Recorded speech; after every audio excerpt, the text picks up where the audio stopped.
एक ही नंबर का है ये।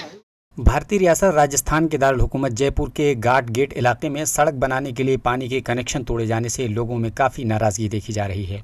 जब वीटीवी भारत के नुमाइंदे ने आबी महकमे के JEN मिथिलेश से इस सिलसिले में सवाल किया तो उनका कहना है कि एक रोज़ कबल मैंने कनेक्शन को शिफ्ट कराने का नोटिस दिया था, जिसके नतीजे में मकामी लोगों ने मेरे साथ बदसलूकी की।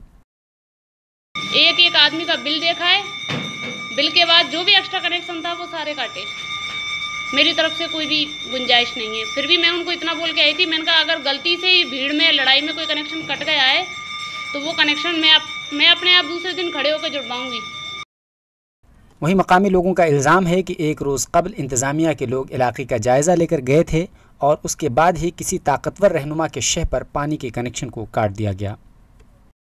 सबके कनेक्शन जुड़ गए और हम बैठे हुए पानी के लिए। बिल है हमारे पास, टंकी रखी वो भी हजम कर ली लोगों ने। टंकी के नीचे 4 कनेक्शन है। भाई मैडम ने कहा ना एक बिल पे एक कनेक्शन, बिसलपुर की आ रही है उनकी, फिर कैसे ले रहे हैं 4 लाइनें और काट के नहीं गई मैडम, हमारे काट गए बिल वालों के। लोगों का मजीद कहना है कि वो हर माह पानी का बिल वक्त पर जमा करते हैं, लेकिन उसके बावजूद भी कनेक्शन का काटा जाना सरासर ज्यादती है। जयपुर से ETV भारत के लिए मोहम्मद रज़ाउल्लाह की रिपोर्ट।